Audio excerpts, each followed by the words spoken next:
बनाए थे, ये स्वतंत्र देश के स्वतंत्र जो है ना शासकीय सेवकों के कानून अलग होना चाहिए कि नहीं होना चाहिए? बिल्कुल होना चाहिए सर, तो फिर ये जो क्योंकि आज हम आजाद हैं, आजाद भारत आज हम नारा दे रहे हैं। ये असलम मियाँ, आप इस भ्रम को बनाए रखें तो अच्छा ही है, लेकिन ये भ्रम है आपका। आप बिल्कुल आजाद नहीं हैं। आपके ऊपर नहीं, आज के 1800 दौर साल में हम के आजाद नहीं हैं सर। आज के दौर में एक समय था कि हम अंग्रेजों के गुलाम थे, आज हमारे अपने ही अंग्रेज बन गए हैं। आ, वो अंग्रेजों के सीमित उद्देश्य थे।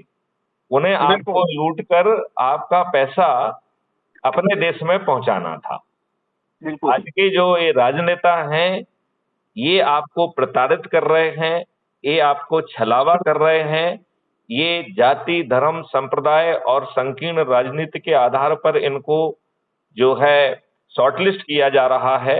और फिर बिल्कुल एक विनेबिलिटी का कॉन्सेप्ट है कि यदि आप अपराधी हैं तो विनेबल हैं, यदि आप बाहुबली हैं आज तो तो आप विनेबल। आज तो माहौल ये है सर जी। कि अब ये हो गया कि अब जो जैसा पत्रकार स्वतंत्र होता था और आईना दिखाना काम था, आईने में वही दिखता